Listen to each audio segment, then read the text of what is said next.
శుభోదయం మిత్రులారా, వార్తా కథనాపై విశ్లేషణ కార్యక్రమం టీజీటీవీ మార్నింగ్ న్యూస్ కు స్వాగతం. నేను మీ జర్నలిస్ట్ సత్య.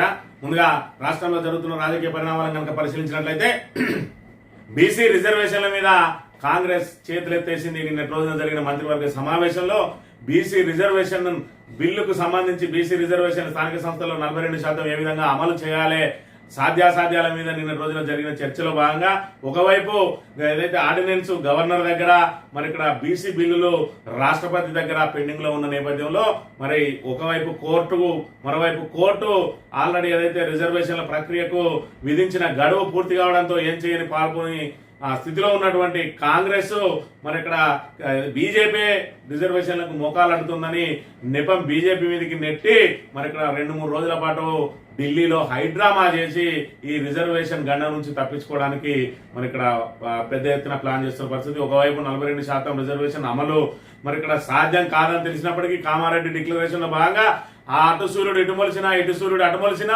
42% అమలు చేసి తీరుతామని చెప్పి మరి ఇక్కడ ప్రగల్భాలు పలికిన రేవంత్ రెడ్డి ఈ రోజు స్థానిక సంస్థల ఎన్నికలు నిర్వహించడానికి జంకుతా ఉన్నాడు. ఒకవైపు కరువు కాటకాలు, మరోవైపు యూరియా కొరత, ఒకవైపు రైతుల నుంచి వ్యతిరేకత, మరోవైపు చూసుకున్నట్టయితే నిరుద్యోగుల నుంచి వ్యతిరేకత మరి ఇక్కడ పెద్ద ఎత్తున వస్తున్న నేపథ్యంలో ఇంకా 6 గ్యారంటీల్లో ఏ ఒక్క గ్యారంటీ కూడా పూర్తి స్థాయిలో అమలు చేయలేని మరి ఇక్కడ అసమర్థ ప్రభుత్వం ఈ రోజు ఎన్నికలకు పోయిందంటే ఖచ్చితంగా తమకు భంగపాటు తప్పదు అని చెప్పి మరి ఇక్కడ ఏదైతే అందరూ పొలం పనిలో ఉన్నప్పుడు ఏమరపాటుగా ఉన్న సమయంలోనే ఎన్నికల నుంచి గట్టెక్కుదామనే ఆ ప్రయత్నం చేసిన తరుణంలో యూరియా కొరత అనేది మళ్ళీ రైతుల నుంచి తీవ్రంగా మరి ఇక్కడ వ్యతిరేకతను వస్తున్న నేపథ్యంలో ఇప్పుడు ఎన్నికలకు వెళ్ళడం కంటే మరి సాగదీయడమే మరి ఇక్కడ ఏదైతే లాభసాటిగా ఉంటుందని చెప్పి మరి ఆగస్టు 5, 6, 7 తేదీలలో ఢిల్లీలో డ్రామాలు ఆడడానికి మరి ఇక్కడ కంకణం కట్టుకున్నది కాంగ్రెస్. ఏది ఏమైనా 42% రిజర్వేషన్ అనేది బీసీలకు కేవలం ఓట్ల కోసం ఆడిన అబద్ధమే తప్ప మరి ఇక్కడ బీసీలను ఏమార్చే కుట్రనే తప్ప బీసీలకు నిజంగా మరి 42% అమలు చేయడానికి ఇక్కడ కాంగ్రెస్ దగ్గర చిత్తశుద్ధి లేదు. కాంగ్రెస్ చేయడానికి వాళ్ళ దగ్గర సరిపడా బలం లేదు. అది పార్లమెంట్ లోనే మరి చట్టం కావాలి కాబట్టి పార్లమెంట్ లో వాళ్ళకు చట్టం కాదు అని తెలిసినా కూడా ముందే తెలిసి అబద్ధాలు ఆడేందుకు దీనికి అంతటి కూడా మేనిఫెస్టో కమిటీ చైర్మన్ మరి ఇక్కడ శ్రీధర్ బాబే బాధ్యత వహించాలి. మరి నిన్నటి రోజున అంత పెద్ద ముఖ్యమైన చర్చ జరుగుతున్న సమయంలో ఆయన ఢిల్లీలో ఏదో కార్యక్రమం ఉందని చెప్పి కేబినెట్ మీటింగ్ కూడా అమలు కాలేదు. ఎందుకంటే ఏదైతే బీసీలను మోసం చేసిన పాపం నుంచి తప్పించుకునే ప్రయత్నం చేస్తున్న పరిస్థితిని కూడా మనం ఇక్కడ ప్రధానంగా చూడాలి. వార్తా కథనాలను కనుక పరిశీలించినట్లయితే ముందుగా నమస్తే తెలంగాణలో బీసీ బిల్లుపై కాంగ్రెస్ హ్యాండ్స్ అప్, దోకా గ్యారంటీ, 42% కోటా బాధ్యత బీజేపీదే అంటున్న పొన్నం. రిజర్వేషన్లపై చేతులెత్తేసిన రాష్ట్ర ప్రభుత్వం ప్రజా వ్యతిరేకతను అధిగమించేందుకు ఢిల్లీలో కోటా కోసం హడావిడి చేయాలని నిర్ణయం.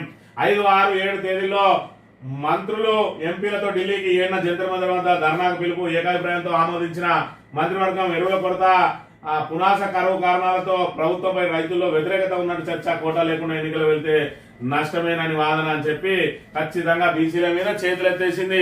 ఏదైతే అది అమలు సాధ్యం కాదు అని ముందే తెలిసినా కూడా మరి ఇక్కడ చట్టం లేదా ఏదైతే మరి చట్టసభలలో శాసనసభలో చట్టం తెచ్చి మరి దాన్ని కేంద్రంలో ఏదైతే అది 9వ షెడ్యూల్లో 9th షెడ్యూల్లో చేర్చాల్సి ఉన్నది. మరి 9th షెడ్యూల్లో బీజేపీ ప్రభుత్వం చేర్చదు అని తెలిసినా కూడా ఒక్క తెలంగాణ కోసం మరి ఇక్కడ వాళ్ళు చట్ట సవరణ చేయాల్సి వస్తే అన్ని రాష్ట్రాల నుంచి కూడా డిమాండ్ వస్తుంది. కాబట్టి ఇటు కాంగ్రెస్ బీజేపీలు మరి ఇక్కడ కేవలం బీసీలను ఏమార్చడానికి మరి ఇక్కడ ప్రయత్నం చేస్తా ఉన్నాయి. ఒకవైపు కాంగ్రెస్ తన మీద ఉన్న ఏదైతే భారాన్ని మరి ఇక్కడ బీజేపీ కోర్టులోకి నెట్టేసింది. మేము ఆల్రెడీ మరి ఇక్కడ శాసనసభలో తీర్మానం చేసినాం, ఇక మీరే బాధ్యత అని చెప్పి బీజేపీని దోషం చేసే ప్రయత్నం చేస్తా ఉంటే అసలు అమలు సాధ్యంగానే హామీని నేను ఎవడివ్వను అని చెప్పి మరి ఒకవైపు కుతకుతలాడుతున్న బీజేపీ ముస్లింలను అడ్డం పెట్టి ముస్లింలను అందులో కలిపి బీసీలకు అన్యాయం చేస్తా ఉన్నారని చెప్పి మరి కొత్త రాగం ఆలపిస్తా ఉన్నది.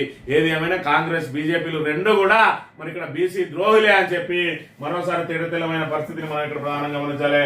కాంగ్రెస్ బీజేపీ కపట ప్రేమ, స్థానిక ఎన్నికల్లో రిజర్వేషన్లు ఎగ్గొట్టేందుకు కుట్రలు, ముస్లింలు పూచి చూపి మోసం చేస్తున్న బీజేపీ అని ఇక్కడ మాజీ మంత్రి శ్రీనివాస్ గౌడ్ ఆరోపణలు చేస్తా ఉన్నారు. కోటాతోటి ఆటలతో బీసీల మనోభావాలను దెబ్బతీస్తే తీవ్ర పరిణామాలు. రిజర్వేషన్ విషయంలో పదే మోసం చేస్తున్న బీజేపీ కాంగ్రెస్ కేంద్ర రాష్ట్ర ప్రభుత్వాలపై మాజీ మంత్రి గంగుల ఫైర్. మరి ఇక్కడ చూసుకున్నట్లయితే 42% కోటా బాధ్యత ఎవరిది? అసలు కామారెడ్డి డిక్లరేషన్ లో పెట్టి 42% ఆ సూర్యుడు ఇటు మొలిసినా, ఈ చంద్రుడు అటు మొలిసినా అని చెప్పి ప్రగల్భాలు పలికిన రేవంత్ రెడ్డి ఇవాళ తల తాకట్టు పెడతావా, నువ్వేం చేస్తావు చేస్తావా, బీసీలకు సంబంధం లేదు, 42% అమలు చేసే బాధ్యత నాది అన్నావు. ఇవాళ బీజేపీ మీద నెపం నెట్టో ఇంకెవరి మీద నెపం నెట్టో తప్పించుకోలేవు. ఖచ్చితంగా 42% రిజర్వేషన్ స్థానిక సంస్థల్లో, అదేవిధంగా విద్యా ఉద్యోగాల్లో 42% కనుక బీసీలకు అమలు కాకపోతే ఖచ్చితంగా బీసీలు అందరూ కూడా మిమ్మల్ని బొందబెట్టడానికి సిద్ధంగా ఉన్నారు. ఎట్టి పరిస్థితులలో బీసీలు దీనిలో కాంప్రమైజ్ అయ్యే అవకాశమే లేదు. ఇప్పటి వరకు మీరు 6 గ్యారెంటీల పేరుతోటి 420 హామీలతోటి మరి ఇక్కడ ఎస్సీ డిక్లరేషన్ అని, ఎస్టీ డిక్లరేషన్ అని, బీసీ డిక్లరేషన్ అని, రైతు డిక్లరేషన్ అని అనేక డిక్లరేషన్లు పెట్టుకుంటూ నిరుద్యోగులకు మొదటి సంవత్సరంలోనే 2 లక్షల ఉద్యోగాలు ఇస్తా అన్నారు. మరి ఇక్కడ కేసీఆర్ ఇచ్చిన ఉద్యోగాలను తీసేస్తే 10-15 వేల కంటే ఎక్కువ ఇవ్వకుండా ఇవాళ ప్రతి 6 నెలలకు ఒకసారి జాబ్ క్యాలెండర్ ఇస్తా అన్నారు. 6 నెలలు కాదు 20 నెలలు అయింది, ఇప్పటి వరకు జాబ్ క్యాలెండర్ గతి లేదు. ఇవాళ మహిళలకు ఇస్తాన్న 2500 లేవు. అదేవిధంగా ఏదైతే పండుటాకులకు ఇస్తాన్న 2000 పెన్షన్ 4000 పెంపు జరగలేదు. మరోవైపు చూసుకున్నట్టయితే కళ్యాణ లక్ష్మీలో బంగారం లేదు, ఆడబిడ్డలకు స్కూటీలు రాలేదు, మరి ఇక్కడ విద్యా భరోసా కార్డు రాలేదు. ఇప్పటి వరకు మీరు చేసింది ఏంటంటే శూన్యం. పోని పెండింగ్ ప్రాజెక్టులన్నా పూర్తి చేసినరా, కొత్తగా ఏదైనా ఒక విధానాన్ని తీసుకున్నారా, ఏది లేదు. ఇప్పటికీ ఒక కొత్తగా మీరు పెట్టిన ఇటుక పేర్చింది లేదు, కొత్తగా కట్టడం లేదు, పెండింగ్ ప్రాజెక్టులు పూర్తి చేసింది లేదు. కానీ ఏదైతే కేసీఆర్ ప్రవేశపెట్టిన పథకాలకు అడ్డుకట్టు వేసుకుంటా వస్తా ఉన్నారు రైతు బంధుతోటి. మరి ఇక్కడ ఏదైతే రైతులందరూ కూడా మరి ఉత్తేజితులై మరి ఇక్కడ ఏదైతే ఆ ప్రోత్సాహాన్ని తీసుకొని ఇలా దేశంలోనే అత్యధిక పంట పండిస్తా ఉంటే నేను రైతు భరోసా ఇస్తా 15,000 ఇస్తా అని రైతులను ఏమార్చి ఇవాళ 15,000ను 12,000 కుదించి 2 విడతలు ఎగ్గొట్టి 1 విడతకు మాత్రమే వేసింది గవర్నమెంట్ వచ్చినప్పటి నుంచి చూసుకున్నట్టయితే. మరి ఈ విధంగా రైతులను ఏ విధంగా అన్యాయం చేసింది. మరి నాడు కేసీఆర్ 24 గంటలు నాణ్యమైన కరెంట్ ఇస్తే ఇవాళ మళ్ళీ లో వోల్టేజ్ సమస్య స్టార్ట్ అయింది, ట్రాన్స్ఫార్మర్లతో ఇబ్బందులు అయితే ఉన్నాయి. మరి ఇక్కడ కరెంటు పూర్తి స్థాయిలో ఉండడం లేదు. మరోవైపు సాగునీరుకి ఇబ్బంది అయితే ఉన్నది. కాళేశ్వరం లాంటి బృహత్తరమైన ప్రాజెక్టును కట్టి ప్రిజర్వాయర్ నింపి మరి అదేవిధంగా దాంతో లింకుల ద్వారా ఏదైతే కాకతీయ చెరువులను పునరుద్ధరించిందో ఆ చెరువులన్నింటినీ కూడా నింపి ఎండాకాలం కూడా మత్తలు పడే పరిస్థితి నుంచి ఈరోజు వానాకాలం కూడా మరి సాగునీరు అందరినీ దుస్థితికి తీసుకొచ్చింది ఇలా కాంగ్రెస్ ప్రభుత్వం. వీటన్నిటికీ మరి ఇక్కడ ప్రజలు గమనిస్తా ఉన్నారు, గమనించాలి. ఎన్నికలు ఎప్పుడొచ్చినా కూడా కాంగ్రెస్ ను బొందబెట్టడానికి మరి ఇక్కడ 42% తోటి మోసపోయిన బీసీలు మీరు ఏదైతే 2 లక్షల ఉద్యోగాలు ఇస్తా, జాబ్ క్యాలెండర్ ఇస్తా అన్న మరి ఆ హామీతోటి మోసపోయిన నిరుద్యోగులు, మరి ఇక్కడ ఆటో డ్రైవర్లకు 12,000 ఇస్తా అని చెప్పి ఉచిత బస్సు తోటి వాళ్ళను రోడ్డున పడేసిన ఆటో డ్రైవర్లు వీళ్ళందరూ కూడా మరి అదేవిధంగా విద్యార్థులు రోజు గురుకులాల్లో ఏ విధంగా ఫుడ్ పాయిజన్ కేసులు అయితేనే చూస్తా ఉన్నాం. ఈ రకంగా విద్యా వ్యవస్థను భ్రష్టు పట్టించింది. మరి అన్ని వ్యవస్థలను, ఇటు వ్యవసాయాన్ని భ్రష్టు పట్టించింది. మరి ఇక్కడ బోనస్ ఇస్తామని చెప్పి ఆశ పెట్టింది. పండించిన ప్రతి గింజకు క్వింటాల్కి 500 ఇస్తామని చెప్పి దాన్ని పోనీ సన్నవడ్లకే అని చెప్పి పరిమితం చేసి సన్నవడ్లకే అని ఇచ్చింది. అంటే 1 విడత ఇచ్చి ఆశ పెట్టి మోసపుచ్చి మొన్నటి విడత మొత్తానికి ఎగ్గొట్టిండు. రుణమాఫీ అన్నాడు, సగంలోనే సాప చుట్టేసిండు. ఈ రకంగా రైతులను నట్టేట ముంచి, బీసీలను నట్టేట ముంచి, మహిళలను నట్టేట ముంచి, వృద్ధులను నట్టేట ముంచినటువంటి ఈ కాంగ్రెస్ ప్రభుత్వాన్ని అందరూ కలిసి గంగలో కలపకపోతే ఖచ్చితంగా తెలంగాణ భ్రష్టు పట్టి సర్వనాశనం అయ్యే అవకాశం ఉందనే విషయాన్ని కూడా మనం గమనించాలి. ఇక సిగాచితో సీఎం లాలూచి 54 మంది చనిపోతే కంపెనీపై కేసే లేదు, కోటి పరిహారం ఊసే లేదు. ఎస్ఎల్బీసీ సిగాచి పేలుడు ఘటనలో రేవంత్ సర్కార్ బాధ్యత రాహిత్యం వలస కార్మికులను కేసీఆర్ హయాంలో కడుపులో పెట్టుకుని కాపాడుకున్నాడు. రేవంత్ మాత్రం వారి మృతదేహాలను అట్ట డబ్బాలో పంపి అవమానించిండు. పరిహారం ఇవ్వకుంటే పెద్ద ఎత్తున పోరు సిగాచి బాధితుల నిరసనలో హరీష్ రావు అని చెప్పి ఇక్కడ సిగాచి ఏదైతే పటాన్ చెరువు దగ్గర సిగాచి పరిశ్రమలో పేలుడు ఏ విధంగా జరిగింది, దానిలో ఎంతమంది మరి ఇక్కడ సజీవ దహనం అయినారు, కనీసం శవాలను కూడా లేదు, బూడిదనే తీసుకుపోవాల్సిన దుస్థితి ఏర్పడేది. డిఎన్ఏ టెస్టులు చేసి మరి అందులో ఇప్పటి వరకు కొంతమంది ఆచూకీ దొరకడం లేదు. మరి వాళ్ళు పూర్తిగా బూడిదైపోయి వాళ్ళ ఆనవాళ్ళే లేకుండా పోయినాయి. వాళ్ళ కనీసం ఇప్పటి వరకు మరి వాళ్ళకు డెత్ సర్టిఫికెట్లు ఇచ్చింది లేదు, వాళ్ళకు నష్టపరిహారం ఇచ్చింది లేదు. మరోవైపు చూసుకున్నట్టయితే 1 కోటి నష్టపరిహారం ఇస్తా అని చెప్పి ప్రకటించిన ముఖ్యమంత్రి ఇవాళ 15 లక్షలు ఇచ్చి చేతులు దులుపుకున్నారు. మరి వాళ్ళను ఆదుకునే పరిస్థితి లేదు వాళ్ళకు. మరి గతంలో చూసుకున్నట్టయితే కేసీఆర్ వలస కార్మికులు ఇవాళ తెలంగాణ పురోభివృద్ధిలో పోతా ఉన్నదంటే మరి బీహార్, మరి ఉత్తరప్రదేశ్, జార్ఖండ్ రాష్ట్రాల నుంచి మరి వివిధ రాష్ట్రాల నుంచి వచ్చిన ఆ వలస కార్మికులు కూడా ఇవాళ తెలంగాణ పురోభివృద్ధిలో పాలు పంచుకున్నారు. కాబట్టి వాళ్ళందరినీ కూడా కడుపులో పెట్టి చూసుకున్నాడు. అదేవిధంగా మరి ఏదైతే కరోనా సమయంలో కూడా వాళ్ళని ఏ విధంగా ఆదుకున్నాడు కేసీఆర్ అనే విషయం మన అందరికీ తెలిసిందే. ఇవాళ కేవలం ప్రకటనలకే పరిమితం అవుతున్నది. ఎస్ఎల్బీసీలో 8 మంది కూరుకపోతే 1 శవాన్ని మాత్రమే తీసిరు, మిగతా శవాలన్నీ కూడా అందులోనే మరి ఇక్కడ సజీవ సమాధి అయినాయి. ఇప్పటి వరకు వాటి ఆచూకీ లేదు. మరి ఇక్కడ ఏదైతే కనీస రక్షణ చర్యలు చేపట్టకుండా ఈ విధంగా పనులు చేసి మరి ఇట్లా ఏదైతే వాళ్ళ బాధితుల మనోభావాలతోటి ఆటలాడుకుంటా ఉన్నారు. నిన్నటి రోజున వాళ్ళందరూ చేసిన నిరసన దీక్షలో కలెక్టర్ దగ్గరికి వెళ్ళి నిలదీసిండు. వాళ్ళకి రావాల్సిన నష్టపరిహారం ఇవ్వకపోతే టెంట్ వేసుకొని మీ దగ్గర నష్టపరిహారం ఇప్పించే వరకు కూడా ఆందోళన కార్యక్రమాలు చేపడతామని చెప్పిన పరిస్థితి మనం ఇక్కడ గమనించాలి. ఇక రేవంత్ సైడ్ కు మీనాక్షి ఫీల్డ్ కు తెలంగాణలో కాంగ్రెస్ ఇన్ఛార్జి పాదయాత్ర. దీని మర్మం ఏమిటి? ఈ నెల 31 నుంచి ఆగస్టు 6 వరకు రాష్ట్ర ఇన్ఛార్జ్ పాదయాత్ర. ఏ రాష్ట్రంలో లేని విధంగా కొత్త ఒరవడికి మీనాక్షి శ్రీకారం. 6 జిల్లాల్లోని 6 నియోజకవర్గాల్లో సాగనున్న కాలినడక ఇన్ఛార్జే దిగిందంటే రాష్ట్ర నాయకుల పని అయిపోయినట్టేనా? ముఖ్యమంత్రి డమ్మీ చేయడమే పాదయాత్ర ఉద్దేశం. రేవంత్ రెడ్డి మాటలను నివేదికలను నాయకత్వం నమ్మట్లేదా? క్షేత్రస్థాయి వాస్తవాల కోసమే ఆమెను రంగంలోకి దింపారా? ఇక్కడ చూసుకున్నట్టయితే ప్రభుత్వం ఉన్నది, ప్రభుత్వానికి యంత్రాంగం ఉంటది, ఇక్కడ ముఖ్యమంత్రి ఉంటాడు, మంత్రులు ఉంటారు, వీళ్ళకి సంబంధించిన వాళ్ళు మెజారిటీ ఎమ్మెల్యేలు ఉన్నారు. అయినప్పటికీ కూడా మరి ఇక్కడ కాంగ్రెస్ పరిస్థితికి కాంగ్రెస్ కు గడ్డు పరిస్థితులు ఏర్పడ్డాయి. ఇవాళ చూసుకున్నట్టయితే జాతీయ కాంగ్రెస్ కు రాష్ట్ర కాంగ్రెస్ కు మధ్య అంతరం ఏర్పడ్డది. ఇవాళ ముఖ్యమంత్రి రేవంత్ రెడ్డికి మరి ఇక్కడ ఏదైతే రాహుల్ గాంధీ ముఖం చాటేస్తా ఉన్నాడు.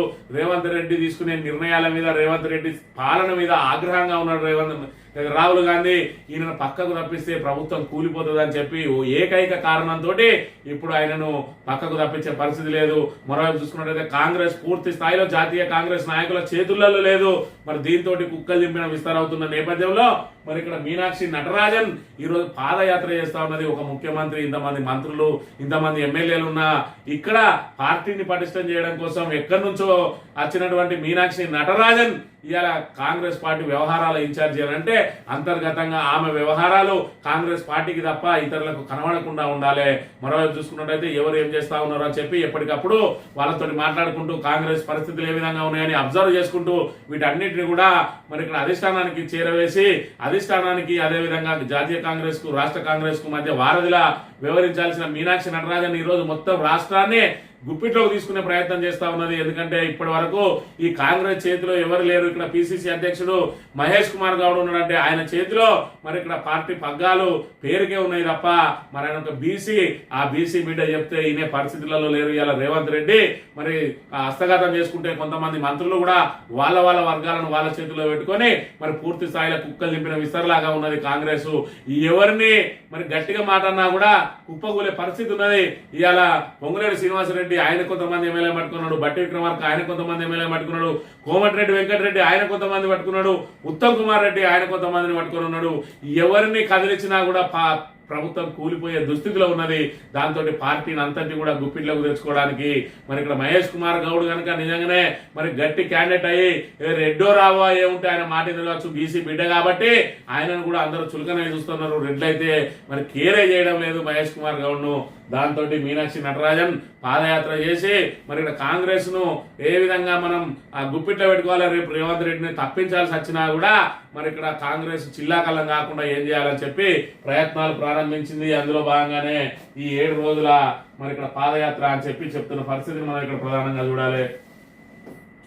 మల్లెడ్డిపైకి మరలబడ్డ రైతులు ఫార్మాసిటీని ఏర్పాటు చేయనప్పుడు దాని పేరు చెప్పి తమ నుంచి సేకరించిన భూములను తిరిగి అప్పగించాలని డిమాండ్ చేస్తూ ఇబ్రహీంపట్నం ఎమ్మెల్యే మరి ఇక్కడ మల్రెడ్డి రంగారెడ్డి ఇంటిని ఫార్మా బాధితులు అందరూ కూడా చుట్టుముట్టిండ్రు. ఏదైతే ఫార్మా కంపెనీ పేరుతో గత ప్రభుత్వం సేకరించింది, మీరు ఫార్మా సంస్థలను రద్దు చేసినప్పుడు మరి ఆ పేరు మీద తీసుకున్న మా భూములను మాకు ఇచ్చేయాలి, మీరు రియల్ ఎస్టేట్ వ్యాపారం చేసుకుంటాం, 4th సీట్ కట్టుకుంటాం అని అంటే మరి ఇక్కడ మా భూములు ఫార్మా కంపెనీల కోసం తీసుకున్నారు. ఆ రోజు దేశ అవసరాల దృష్ట్యా మా భూములు ఇచ్చినాం తప్ప మీరు రియల్ ఎస్టేట్ వ్యాపారం కోసం కాదు, మాకు ఇవ్వాలని చెప్పి మరి తెగేసి చెప్తున్న పరిస్థితి. మరోవైపు చూస్తున్నట్టయితే ఇథనాల్ ఫ్యాక్టరీకి సంబంధించి ఏదైతే పెద్ద ఎత్తున మరి ఇక్కడ ఉద్యమం చేసిండ్రో మరి వాళ్ళందరూ కూడా ఎన్హెచ్ఆర్సీ మరి వాళ్ళ ముందట ఏదైతే దీని మీద విచారణ జరిపిందట. ఎన్హెచ్ఆర్సీ ఏదైతే పెద్ద ధర్మాన రైతులు చూసిన వాళ్ళు మొత్తం కార్లను ధ్వంసం చేసిండ్రు.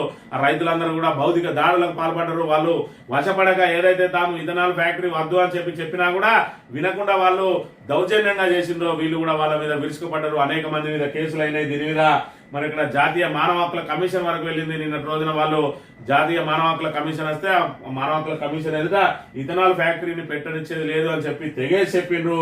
మరోవైపు చూసుకున్నట్లయితే కొడంగల్ భూ నిర్వాసిత ఆక్రోశం అట. నారాయణపేట కలెక్టరేట్ ముట్టడికి యత్నం, అడ్డుకున్న పోలీసులు రోడ్డుపై బైఠాయింపు. 3 గంటల పాటు 20 గ్రామాల రైతుల రాస్తారోకో, అడిషనల్ కలెక్టర్ హామీతో ఆందోళన విరమణ అని చెప్పి కొడంగల్ ఎత్తుపోతల పథకంలో భాగంగా మరి తాము కోల్పోతున్న భూములకు సంబంధించి వాళ్ళు పెద్ద ఎత్తున మరి ఇక్కడ చేస్తా ఉంటే మరోవైపు బక్కా జడ్సన్ ఈ సీఎం అన్నదమ్ములు ఎవరైతే ఉన్నారో సీఎం బ్రదర్స్ వాళ్ళ మీద చర్యలు తీసుకోవాలని చెప్పి మరి ఇక్కడ ఎన్హెచ్ఆర్సీకి బక్కా జడ్సన్ కూడా మరి ఫిర్యాదు చేసిన పరిస్థితిని మనం ఇక్కడ చూడాలి. ఈ రకంగా అసలు భూసేకరణ అనేదానికి ఒక విధానం లేకుండా చేస్తా ఉన్నారు. ఇలా గిరిజన రైతులను రోడ్డు పాలు చేయడానికి లగచర్ల ఘటనను చూసినాం, ఇక్కడ పెద్దదనవాడ ఘటనను చూసినాం, ఇప్పుడు కొడంగల్కు సంబంధించిన వాళ్ళు చేస్తున్న పరిస్థితి, మరోవైపు ఫార్మర్ రైతులందరూ కూడా తిరగబడుతున్న పరిస్థితి. అంటే ప్రభుత్వం ఏ విధంగా పనిచేస్తా ఉన్నదంటే ప్రజలను ఒప్పించి మెప్పించి చేయలేక లాక్కునే ప్రయత్నాలు ఏదైతే చేస్తా ఉన్నాయో అవన్నీ కూడా బెడిసి కొడుతున్న పరిస్థితులను కూడా మనం ఇక్కడ చూడాలి.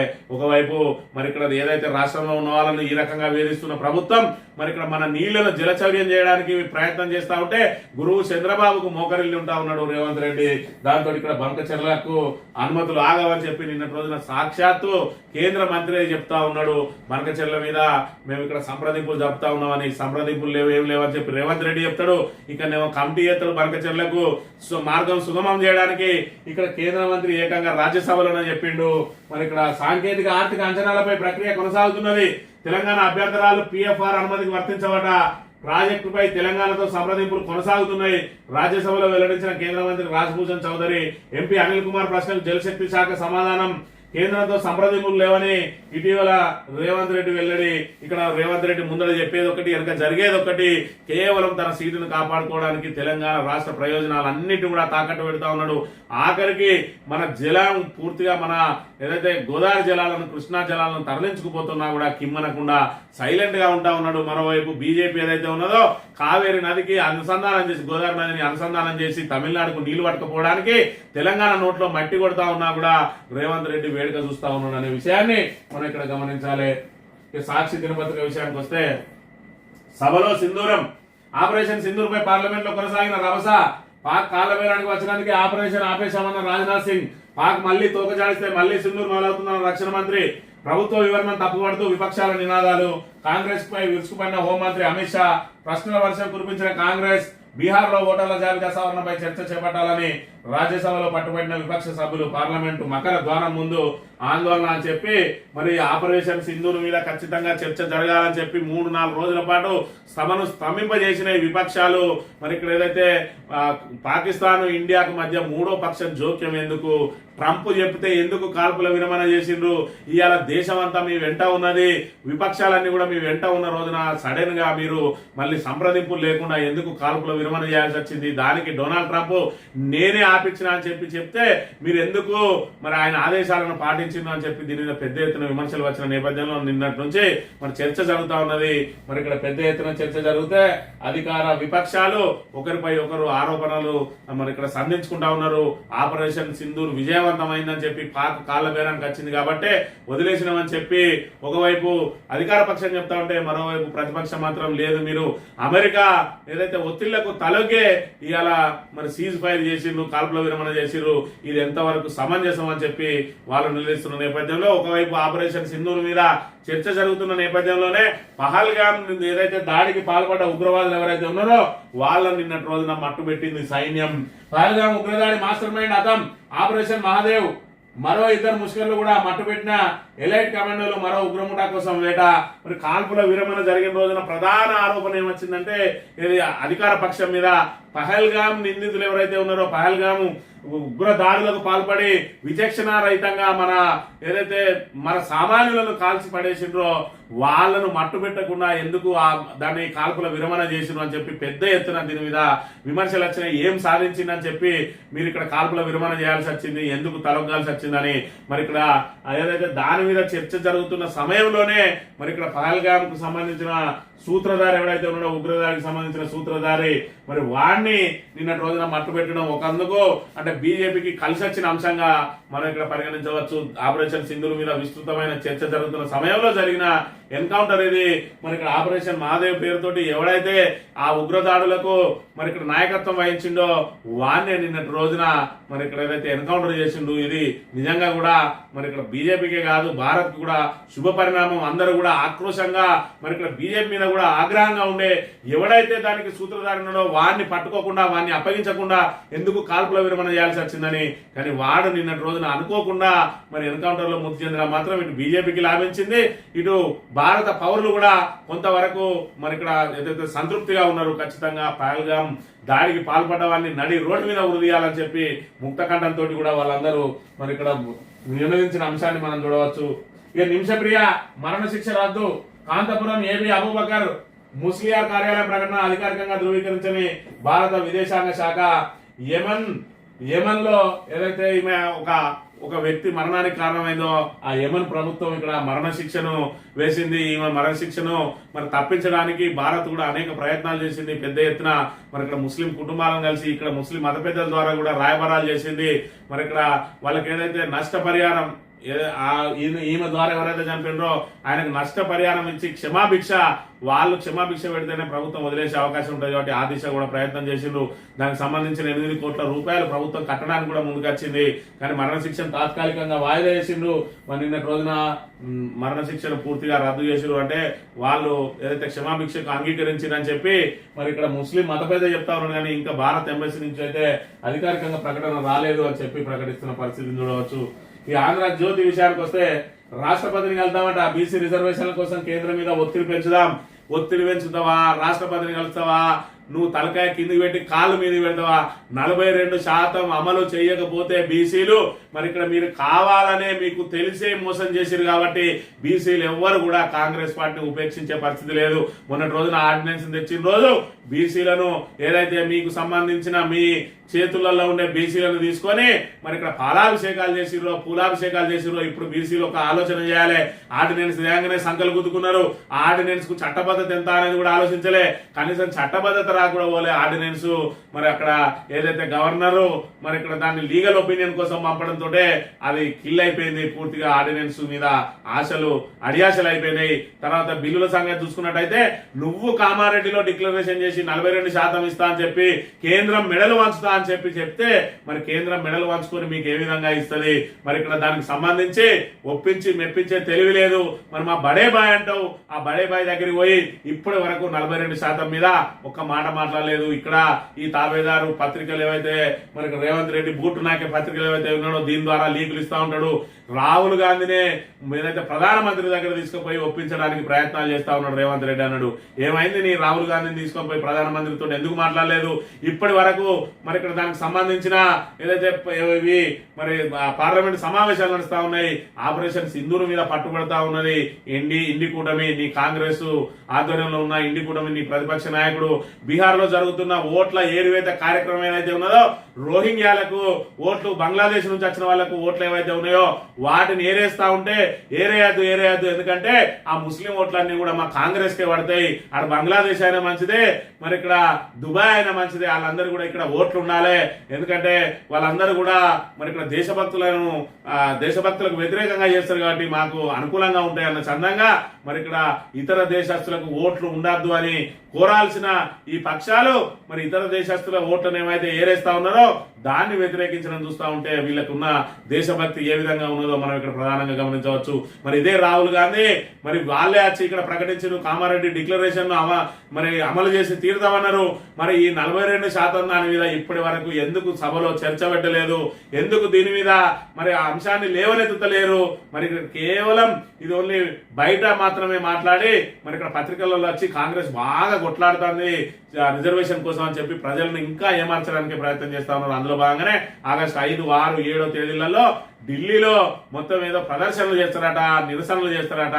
మరి ఇక్కడ నీ ఇండి కూటమి ఎందుకు ఇప్పటి వరకు 42% తెలంగాణలో అమలు చేయమని చెప్పి అడుగుతలేదు అని అంటే మరి ఇక్కడ తెలంగాణలో అమలు చేయమని అంటే ఇతర రాష్ట్రాలలో మా దగ్గర అమలు చేయమని ఎందుకు అడగమని చెప్పి అంటారని చెప్పి కాంగ్రెస్ బీజేపీలు రెండు కూడా మరి ఇక్కడ బీసీలకు అన్యాయం చేయడానికి ప్రయత్నం చేస్తా ఉన్నాయి. ఇది కేవలం ఓన్లీ ప్రకటనలు పెట్టి చెవులను సంతోషపెట్టి మీకోసం బాగా ప్రయత్నం చేస్తున్నామని చెప్పి హంగామా చేసి హైడ్రామా చేసి మరి ఇక్కడ బీసీలను ఏమార్చి మేము ప్రయత్నం చేసినాం. కానీ బీజేపీ కాంగ్రెస్ అనవసరంగా ఇళ్లను ఏదైతే ముస్లింలను చేసి బీసీలకు అన్యాయం చేస్తా ఉన్నదని బీజేపీ రెండు కలిపి బీసీలకు అన్యాయం చేయడానికి ప్రయత్నం చేస్తున్న పరిస్థితిని మనం ఇక్కడ చూడాలి. ఇతర రాష్ట్రాల్లోనూ సృష్టి దందాట. తెలంగాణతో పాటు పలు రాష్ట్రాల్లో నమ్రతకు ఏజెంట్లు ఏదైతే సృష్టి మరి ఇక్కడ టెస్ట్ బేబీ సెంటర్ లో అనేక అక్రమాలు జరిగినాయి. ఆఖరికి బుచ్చగాళ్ళ దగ్గర నుంచి వీర్యం తీసుకొని అడ్డా కూలీల దగ్గర నుంచి అన్నం తీసుకొని వాళ్ళతోటి ఫలదీకరణ చెంది ఇవి మీ దంపతులే అని చెప్పి ఆ బిడ్డను వాళ్ళకి అప్పచెచ్చి 40-50 లక్షలు వసూలు చేసి అడ్డగోలు మరి ఇక్కడ అక్రమాలకు పాల్పడ్డారు అని చెప్పి ఇక్కడ చెప్తున్న పరిస్థితిని మనం ఇక్కడ ప్రధానంగా గమనించాలి. ఇక ప్రజల వద్ద కాంగ్రెస్ అన్న 31 నుంచి ఆగస్టు 6 వరకు ఇగో ఈ తాబేదారు పత్రిక గాడు ఇక రాసే వార్తలు ఈ విధంగా ఉంటాయి. ఇవాళ ఎవరు పోతా ఉన్నారు మరి ఇక్కడ ఏదైతే పాదయాత్రకు మీనాక్షి నటరాజన్ పోతా ఉన్నది. కనీసం పిసిసి అధ్యక్షుని ఆధ్వర్యంలో కూడా కాదు, ఏదైతే మీనాక్షి నటరాజన్ ఆధ్వర్యంలో పిసిసి అధ్యక్షుడు కూడా వెంట పోతా ఉన్నాడు. ఇవాళ కాంగ్రెస్ పార్టీ గురించి కాంగ్రెస్ పటిష్టత కోసం కనీసం పిసిసి అధ్యక్షుడన్నా మరి ఇక్కడ పాదయాత్రలు చేసుడో లేకపోతే కార్యకర్తలను కలుసుడో కాకుండా వీళ్ళకు నీకంత సీన్ లేదని చెప్పి ఇవాళ మీనాక్షి నటరాజన్ స్వయంగా రంగంలోకి దిగి కాంగ్రెస్ పార్టీని మరి ఒక గ్రిప్ తెచ్చుకునే ప్రయత్నం చేస్తా ఉన్నది.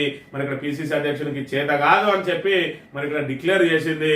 మరి రేవంత్ రెడ్డిని తప్పియాలంటే మరి ఖచ్చితంగా కాంగ్రెస్ అంతా కూడా మనం హస్తగతం చేసుకోవాలి.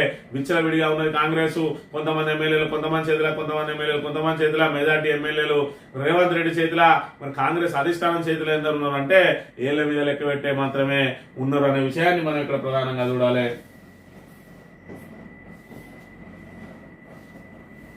ఈనాడు దినపత్రిక విషయానికి వస్తే పహల్గాం ఉగ్రదాడి సూత్రధారి సులేమాన్ హతమట.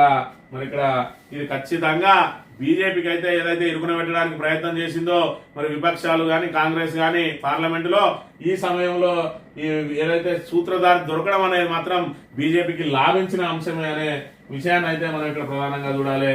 ఇక ఢిల్లీలో తేల్చుకుంటారు, ఏం తెలుసుకుంటావు ఢిల్లీలో తెలుసుకుంటావు, అసలు మీతోటి బీసీ జనాలు తెలుసుకోవాలి ఎందుకు అలవి గాని హామీలను ఇచ్చిండు. 42% ఆ రోజు ఏ విధంగా మరి ఇక్కడ సాధ్యమవుతుంది అనుకొని ఇచ్చిండ్రు. మరి సాధ్యం ఏదైతే 42% అమలు చేసే బాధ్యత మాది అని అన్నారు.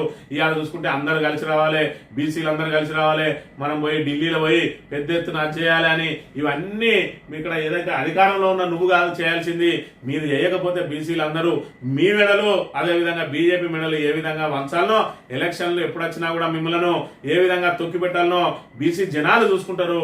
మీరు చేయాల్సింది సంప్రదింపుల ద్వారా చేస్తారా, పార్లమెంట్ ను స్తంభింపజేసి చేస్తారా, మరి ఇక్కడ మీరు ఏ విధంగా చేస్తారా అనేది రావాలి.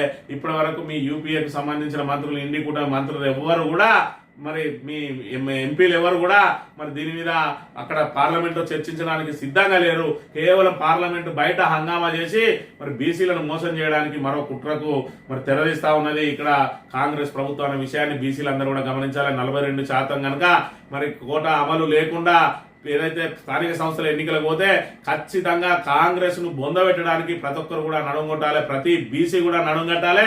బీసీలు ఎవరు కూడా కాంగ్రెస్ నుంచి పోటీ చేయడానికి ముందుకే రావద్దు, కాంగ్రెస్ బీఫామ్లే తీసుకోవద్దు. ఇవాళ కాంగ్రెస్ బీసీలకు ద్రోహం చేసింది 42% పేరుతోటి ఏమార్చి ఇవాళ బీసీలందరినీ కూడా తీవ్ర అన్యాయం చేసింది. ఇటు బీసీలకు అన్యాయం చేసింది, ఇటు రైతులకు అన్యాయం చేసింది, ఇటు విద్యార్థులకు అన్యాయం చేసింది, ఇటు ఉద్యోగులకు అన్యాయం చేసింది, ఇటు నిరుద్యోగులకు అన్యాయం చేసింది, ఇటు ఆటో డ్రైవర్లకు అన్యాయం చేసింది, ఇటు గ్రిగ్ వర్కర్లకు అన్యాయం చేసింది, ఇటు పెన్షన్దారులకు మరి ఇక్కడ అన్యాయం చేసింది. అన్ని రకాలుగా సబ్బండ వర్గాలను మోసం చేసిన కాంగ్రెస్ ను బొందబెడితే తప్ప ఇవాళ తెలంగాణ మళ్ళీ పురోగమనంలో పోయే అవకాశం లేదు. ఈ 3 సంవత్సరాల పాటు మరింత పరిస్థితులు దిగజారే అవకాశం ఉంటాయి. కాబట్టి దీన్ని మరి ఇక్కడ పరిపాలన గాడిన పెట్టే అవకాశం ఇప్పుడు మనకు వచ్చింది, మన చేతుల్లోనే ఉన్నది. ఎందుకంటే ఏ ఎలక్షన్ వచ్చినా మరి జూబ్లీ హిల్స్ లాంటి చోట ఉప ఎన్నిక వచ్చినా మరి ఇక్కడ స్థానిక సంస్థల ఎన్నికలు వచ్చినా కూడా కాంగ్రెస్ కు గట్టిగా బుద్ధి చెప్తేనే వాళ్ళు సెటరైట్ అవుతారు, వాళ్ళు చేసిన తప్పులను సరిదిద్దుకుంటారు. 6 గ్యారంటీలను ఏ విధంగా అమలు చేయాలని, పెండింగ్ ప్రాజెక్టులను ఏ విధంగా పూర్తి చేయాలని, కాళేశ్వరం మీద మరి పండిన కుట్రలను పక్కకు పెట్టి దాన్ని ఏ విధంగా పునరుద్ధరించాలనే ఆలోచన వాళ్ళకి వస్తుంది. లేదంటే మళ్ళీ ఇంకా నేల విడిచి సాగు చేసుకుంటూ ఏదైతే మూసీ నది ప్రక్షాళన అని లేకపోతే మన అక్కడ 4th సిటీ అని మరి ఆకాశంలోనే మేడలు కడతారు, గాలిలో మేడలు కడతారు. కాబట్టి వాళ్ళని నేల మీదకి దించాల్సిన బాధ్యత మన చేతుల్లోనే ఉన్నది. అది ఓటు అనే ఆయుధం ద్వారా ఎప్పుడూ మరి ఓట్లు వచ్చినా కూడా ఖచ్చితంగా కాంగ్రెస్ కు డిపాజిట్ రాకుండా మనం బుద్ధి చెప్పినప్పుడే కాంగ్రెస్ సర్దుకుంటది. మరి ఇక్కడ ఈ 3 ఏళ్ళైనా కనీసం ప్రజలకు అవసరాలను గుర్తించి దానికి అనుగుణంగా ముందుకు సాగుతుంది. కాబట్టి ఆ బాధ్యత మన మీదనే ఉన్నదని మీకు మరోసారి గుర్తు చేస్తూ ఇది ఈ రోజు మార్నింగ్ న్యూస్ తెలియబద్దాం. Thank you very much.